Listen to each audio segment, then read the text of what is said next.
पृष्ठभागावर लात मारली असती।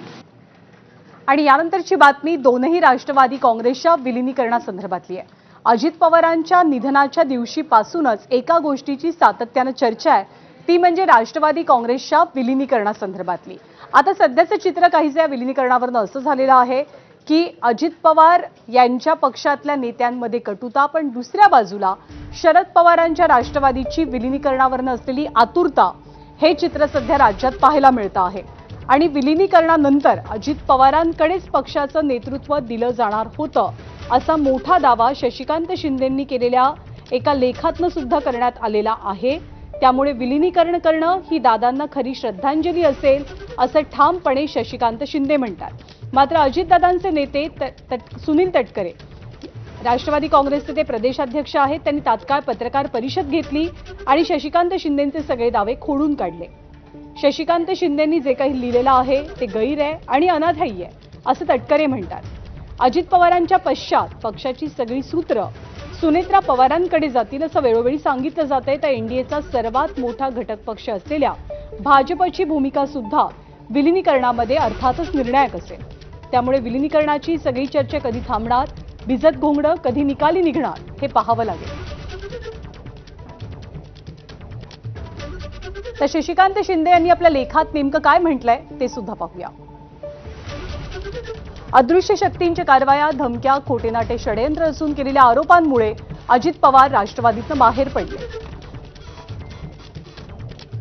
त्यांना वेगळा गट स्थापन करावा लागला, त्याची आपल्याला कल्पना आणि जाणीव सुद्धा आहे।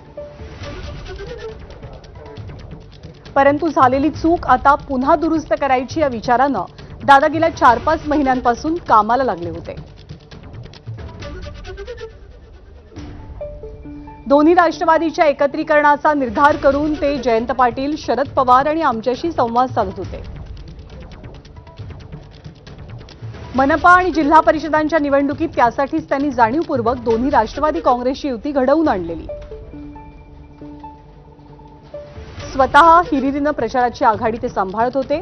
12 फेब्रुवारीला दोन्ही राष्ट्रवादीचं विलिनीकरण करायचं असा निर्णय शरद पवारांच्या उपस्थितीत झाला होता। विलिनीकरणानंतर राष्ट्रवादीची धुरा अजितदादांकडे सोपवण्याचा निर्णय सुद्धा शरद पवारांसह सर्व नेत्यांनी केल्याचा मोठा दावा शशिकांत शिंदेंचा आहे। कार्यकर्त्यांची तर हीच अपेक्षा होती आणि त्यासाठी ते आग्रही होते, पण काळानं घाला घातला। दादांचे दोन्ही पक्ष एकत्र आणण्याचं स्वप्न अपूर्ण राहिलं। आता आपली सर्वांची जबाबदारी हे दोन्ही पक्ष एक करण्याची आहे, असं शशिकांत शिंदे म्हणतात। पण राष्ट्रवादीच्या विलिनीकरणासंदर्भात शशिकांत शिंदेंनी या लेखामधनं जी भूमिका मांडली ती अयोग्य असल्याचं मत सुनील तटकरेंनी व्यक्त केलंय। ते काय म्हणालेत आपण पाहूया।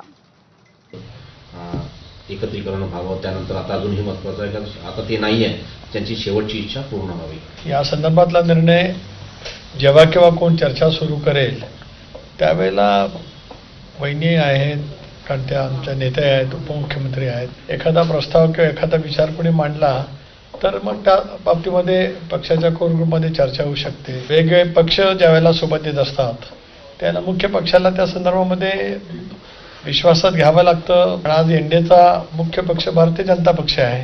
माझं खूप ऑब्जेक्शन या ठिकाणी आहे, माझा आक्षेप आहे अशा पैचं वक्तव्य किमान शशिकांत शिंदेने दादांच्या या दुर्दैवी अपघाती निधनाच्या नंतर लेखी स्वरूपामध्ये किंवा तोंडी करू नये। भारतीय जनता पक्षाबरोबरती आपण असलं पाहिजे ही भूमिका दादांची अनेक वर्षापासूनची होती। आता हे जे काही शशिकांत शिंदेने लिहिलेलं आहे हे अनाठायी आहे, गैर आहे। अशा पैचं लिखाण करून दादांच्या या दुर्दैवी अपघाता निधनाच्या नंतर वेगळं काहीतरी जे काही ते साधू पाहतायत की काय त्यांना नेमकं बोलायचं आहे त्यांचं त्यांना माहिती आहे। आणि अजित पवारांच्या राष्ट्रवादीचे आमदार हिरामण खोसकर यांनी सुद्धा एक प्रकारे विलिनीकरणाच्या बाजूने भूमिका मांडली आहे। राष्ट्रवादीचे 40 आमदार आहेत, त्यापैकी जवळपास 30 ते 35 आमदार हे विलिनीकरणाच्या बाजूने आहेत, असा दावा खोसकर करतात। आमची 100% इच्छाच आहे व्हावं। आम्ही तर सगळे आमदार सांगतो, एक आमचे काही आम्ही 40 पैकी 30-35 आमदार आम्ही 100% सांगतो का ते विलिनीकरण व्हावं। काय त्या वरिष्ठ लेवलला पण आमची ती अपेक्षा आहे तर ते दोन्ही पक्ष एकत्र यावं तरच दादाला खरी श्रद्धांजली. मी तर सांगणारच आहे की मग एकत्र व्हावं म्हणून. हो हो आम्ही स्वतः बोलणारच आहे. आता दादानंतर चालवणारा लीडर तर आम्हाला पाहिजे ना तिथं कोणतरी. मी जरूर त्यांच्याशी बोलेन कारण ते आमचे वरिष्ठ सहकारी आहेत. एक चांगले जनमानसामध्ये प्रभाव असणारे आमचे विधिमंडळातील आमदार आहेत. त्यांनी त्यांच्या भावना व्यक्त केल्या असतील. जरूर आम्ही एकत्रितपणाने बसू, चर्चा करू. 70% आमदारांची अशीच भावना असते. त्यांनी असं म्हटलेलं आहे हिरामणजींनी, आम्ही एकत्रितपणाने बसून चर्चा करू ना. एकत्रितपणाने बसून आम्ही चर्चा करू. या विषयावरती मी अधिक काय बोलणार नाही. आणि एकीकडे दोन्ही राष्ट्रवादीच्या विलिनीकरणाचा तिढा सुरूच असताना किंवा त्याच्यावरती ठोस असं उत्तर कुणाकडनंही मिळालेलं नसताना दुसरीकडे जिल्हा परिषदेच्या निवडणुकीत काय झालं होतं तर जिल्हा परिषदेच्या निवडणुकीत राष्ट्रवादी दोन्ही राष्ट्रवादी खरं तर म्हणजे तुतारी असो किंवा घड्याळ असो दोन्ही राष्ट्रवादी एकाच चिन्हावरती लढलेल्या ते म्हणजे अजित पवारांच्या पक्षाचं चिन्ह घड्याळ. आता घड्याळ या चिन्हावरनं तुतारीचे जे जे उमेदवार निवडून आलेले आहेत त्यांच्या समोर एक मोठा पेच निर्माण झालाय कारण ते अधिकृतपणे आता घड्याळाचे उमेदवार झालेले आहेत किंवा विजयी उमेदवार झालेले आहेत. घड्याळावरती निवडून आल्यामुळे विजयी उमेदवारांचा तुतारीशी एक प्रकारे संबंध संपलाय. पुणे जिल्ह्यातनं इंदापूरच्या अंकिता पाटील, शिरूर मतदारसंघातनं जिल्हा परिषदेवरती निवडून गेलेल्या सुजाता पवार, कोरेगाव तालुक्यातील वाठार किरोली गटातील संध्या पाटील यांच्या समोर अगदी हाच पेच उपस्थित झालाय. पण विलिनीकरणाचंच भवितव्य अधांतरी असल्यामुळे या उमेदवारांचं काय होणार हेही पाहावं लागेल.